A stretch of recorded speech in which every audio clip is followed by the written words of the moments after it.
Good afternoon, everyone. Welcome to our first September 2022 technical update.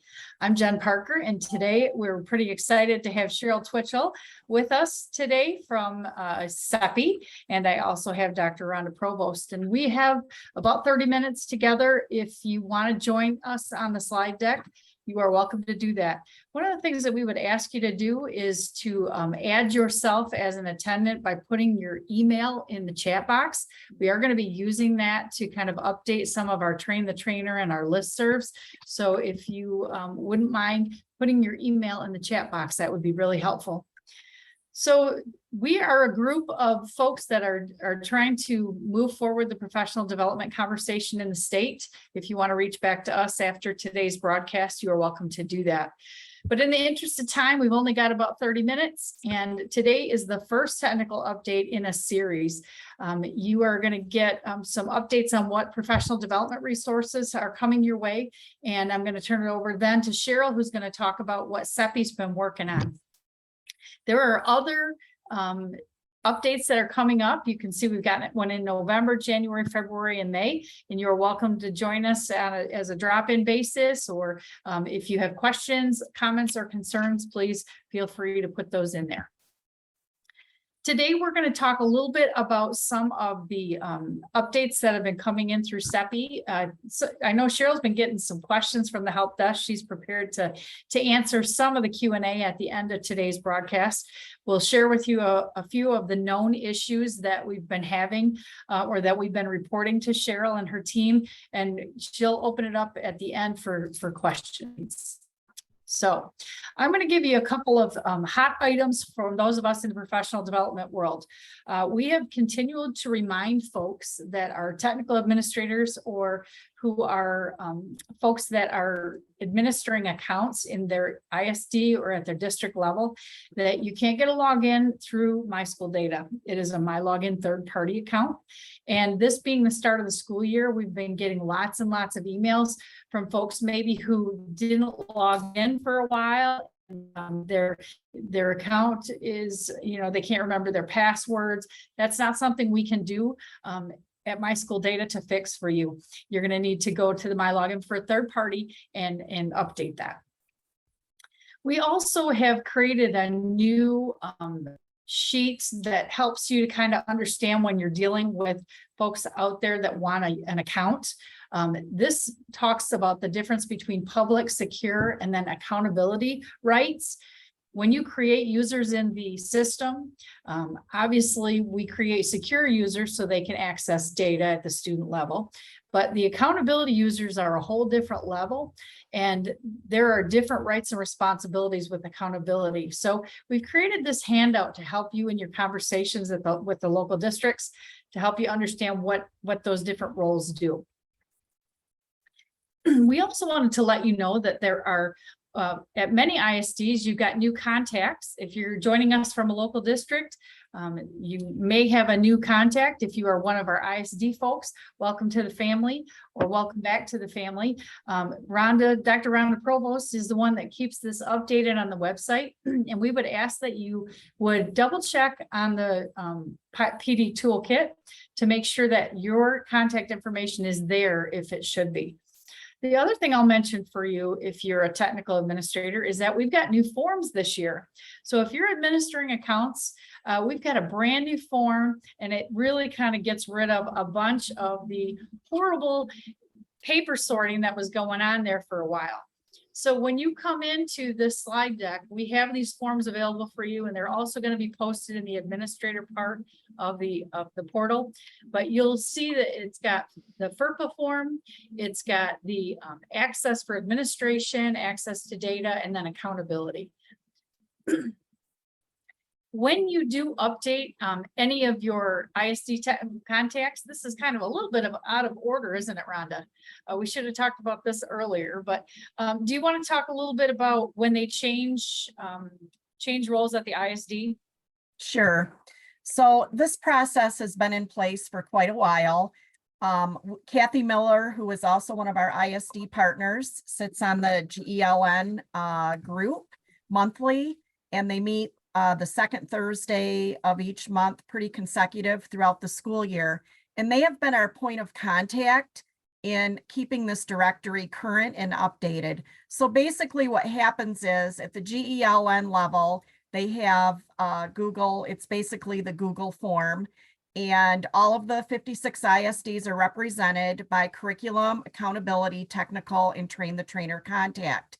Once that change is made, that is not where the process stops, because what happens is you at your ISD level need to make sure that those roles and permissions are granted based on the newcomers or change in assignment at your ISD in order to continue to function in the MISchoolData access to reports and such. So this is just an at a glance. There are two places on the portal where you will find the ISD contacts. The one is basically the ADA compliant form. You can download it. It's in the support and help menu page, K-12 personnel. That's the same as it was when it used to be on the CEPI site. The second area is, as Jen had mentioned, in the professional development toolkit, and that's under the technical and training contacts. And that's where that's also updated live on the website. We do that push every Friday. So even though the other one is on a monthly basis and goes back to that GELN point of contact, that's where you can locate. The other is through the PD toolkit. So just a reminder to make sure, even though you may change that at the GELN table, it doesn't necessarily mean that Rhonda Provost's permissions and new roles have been established in the, based on the FERPA compliance and what authorizations I should have access to share, with teams that I'm working with on the portal. And any resets really do fall back to Jen and Christy at Macomb ISD. They would be a follow-up contact, and then you can also use the CEPI help desk. But I know Jen and Christy have been very active with that, for what, 12 years or more. So what this means is when you update the ISD technical contact or accountability contact or curriculum person on that shows up on the website, it doesn't magically mean that your permissions change. So if you went from, working in a local district and now you work at an ISD and now you administer accounts, there's a process. So if you have questions about that and how it looks, please reach back to Dr. Provost. All right, next thing I want to share with you is we have an updated permission that needs to be turned on for your users, for your local districts. And it'll depend on whether you feel that they need to have access to this information or not. And what it is the train the trainer resources, which would be materials that you at the ISD use to do training on MISchoolData, or resources that your local districts might need to use for school improvement or etc. Those train the trainer resources have always been out in a Google shared drive, but they are now being posted in the PD toolkit under a train the trainer, but you actually cannot get to it unless you are signed in. So when you come into the train the trainer network, you'll notice as I scroll down here in the tab. So I came to the PD toolkit. I came to support the professional development toolkit, and I am in the train the trainer tab. When I scroll down, because I'm logged in and this permission has been turned on, I have access to all the slide decks that are out in the drive for the courses that are current right now. So if you are interested in a PowerPoint presentation or an agenda for a sketch application or etc., these materials for Train the Trainer are available, but they required you to turn on that permission for Train the Trainer. I'm going to show you where that's at. When I come back here, let's see this FERPA form that we have been updating and using. I referenced this is, the first page is the FERPA. The second page is the administration. The third page here is the accountability piece. And there's a permission right here called Train the Trainer that needs to be turned on for folks in the accountability, in the portal in order for them to see those resources. So please make sure that you take a look at that for folks when they, if they're in need of professional development resources for trainings, or you are in need of it, you need to have that permission turned on. All right, I'll turn it over to Cheryl, and Cheryl, take it away. Would you like to share your screen, or would you like me to just keep driving? You can keep driving. Probably easier for me that way. I just have to talk then. And I So want to say welcome to Cheryl Twitchell. She's our senior portal analyst from CEPI, and she is the lady that knows it all. I'll just throw that out there, and then I'm going to turn it over to you. you are way too kind, Jennifer. Way too kind. So this might be familiar to some people, but I'm going to just go through it. So we've been busy in the last month updating lots of data on MISchoolData. Obviously, everybody should be aware that all of the assessment data has been made public. So that includes the college readiness reports, the grades 3 through 8 state testing and high school state testing.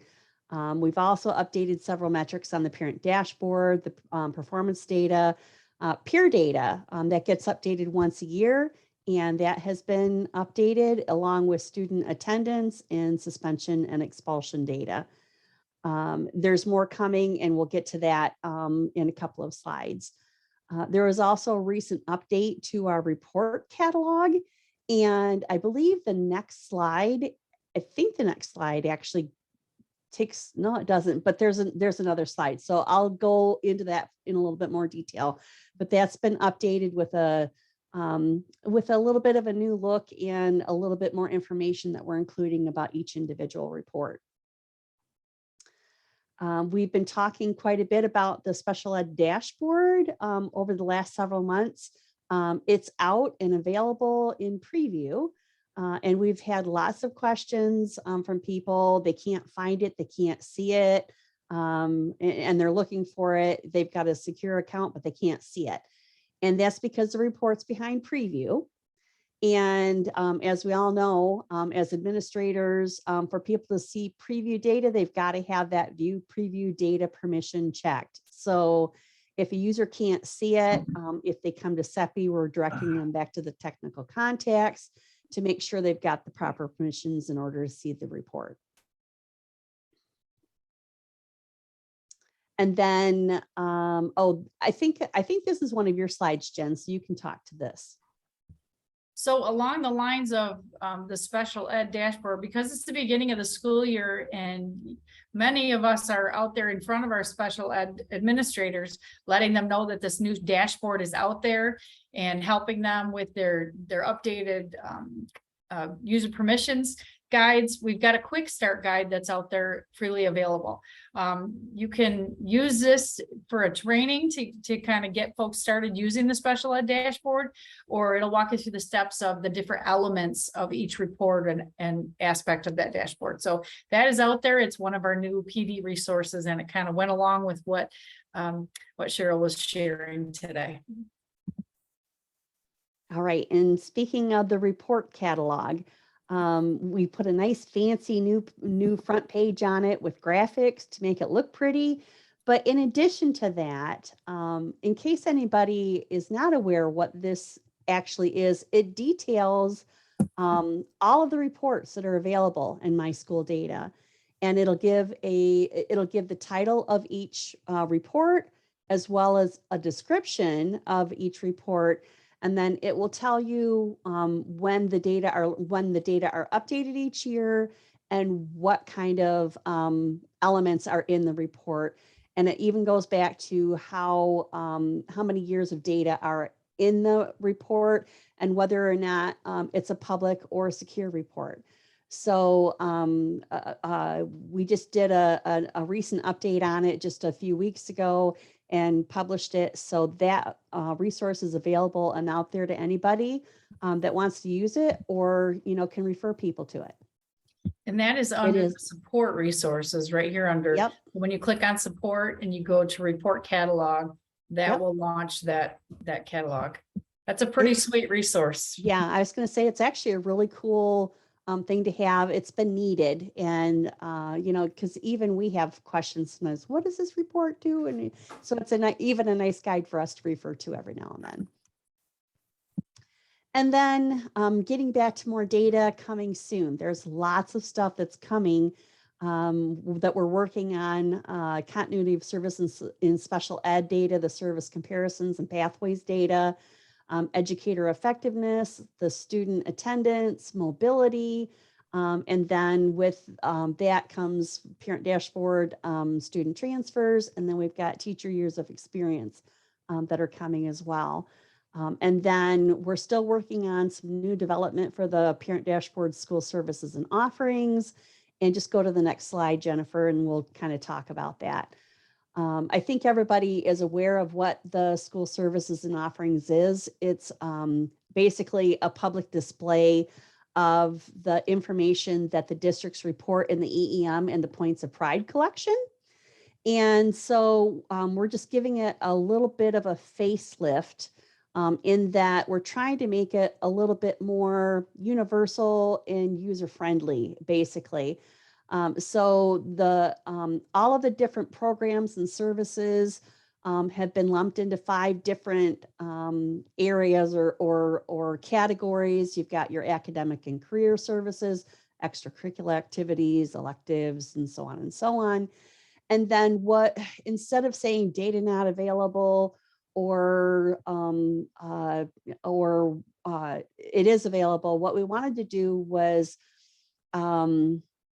basically let everybody see all of the available selections that you had to choose from in that Points of Pride collection, and then what the district or school is or isn't offering. So if there is data available, you'll see that circle with a check mark in it. There'll be an active menu that you can click on that will drop down, and then you can see all the available programs and services. And like on the right screen, you'll see like a circle with an X or that line through it, which means like no.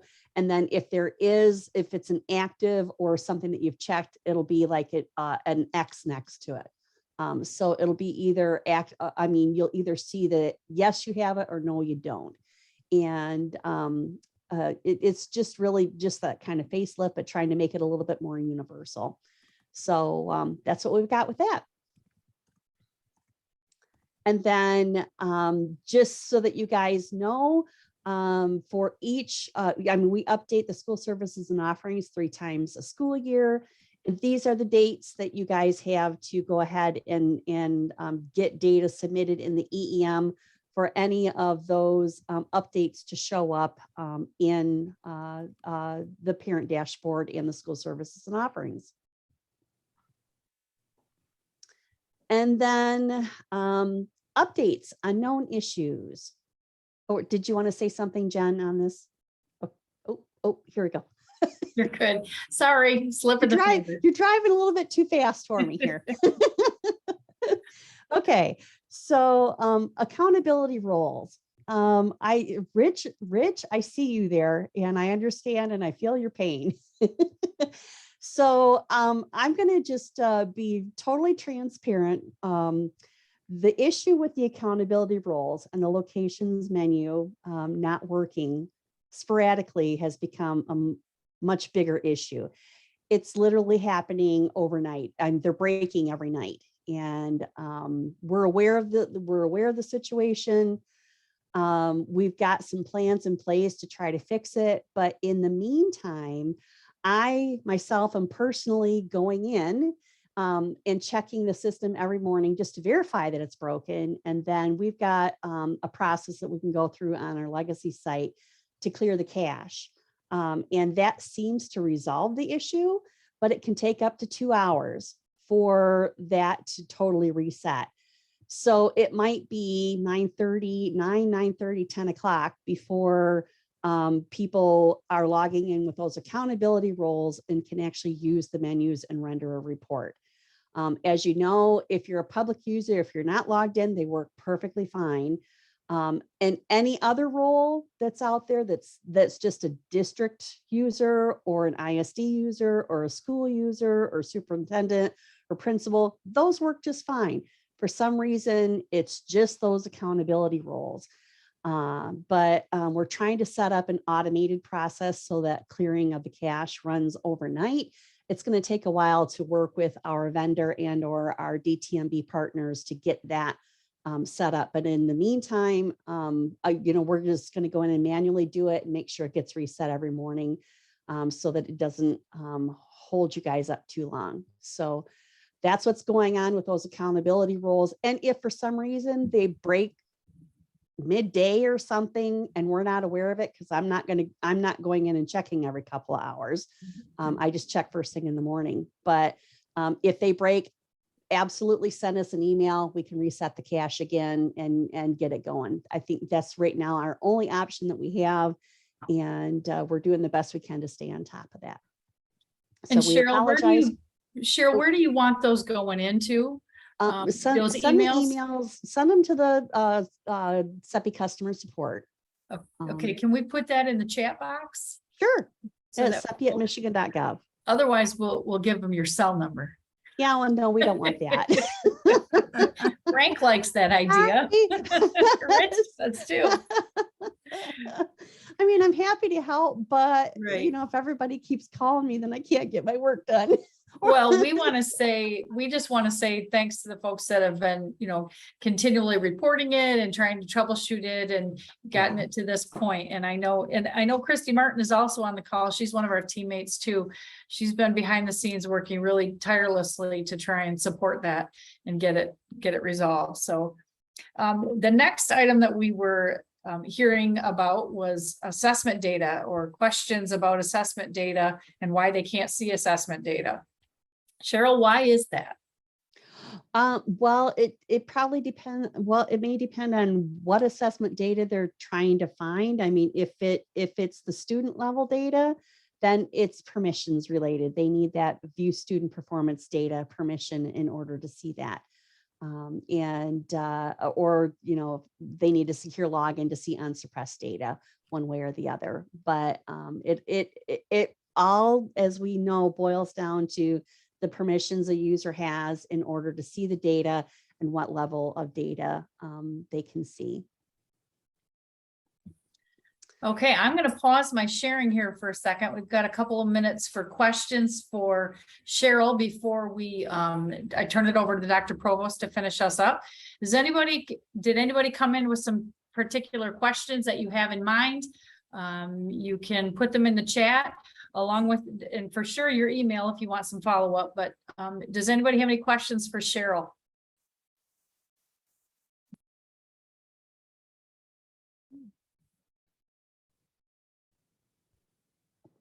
And Tonda, I just saw your message. Hi, it's actually nice to see you in person. I should say your face.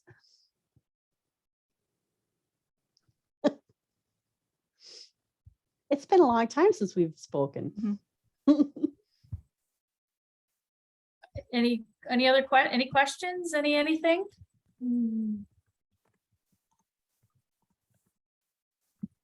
All right. Well, thank you, Cheryl. I'm going to turn it over to Dr. Provost to take us home. All right. Well, as we end all of our opportunities with webinars and connecting with our MISchoolData partners, we'd like to remind you about our outreach and communication opportunities. The professional development toolkit, the link is there to the portal. We also have available for you our talking point archives with a link there, and our quick start guides that are new and are being developed upon request. So if you have a topic that you feel would be relevant, we would certainly entertain that and send that information to Jen, and we will make that available for you and the field. Our Train the Trainer network, please feel free to join, or if you need a refresher, we have that available. Also in the PD toolkit, you can register by the link here on this slide, and you can earn up to 4 sketchies in the courses in Schoology available on that platform.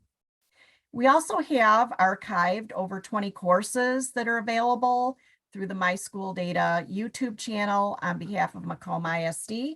Those courses are linked in that slide.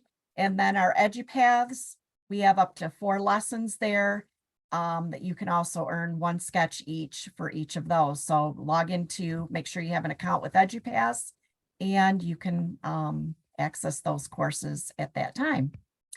And then we encourage you to join us for our future drive-in sessions that are going to be held through the school year Jen mentioned at the beginning, when those are available, they're also here with the registration link.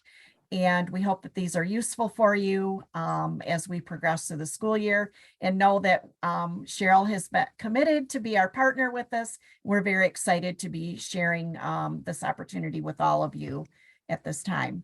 And then just to close us out, our regional advisory contacts are listed here. If in the event you need to contact someone within your region for additional training or resources, feel free to reach out to this group.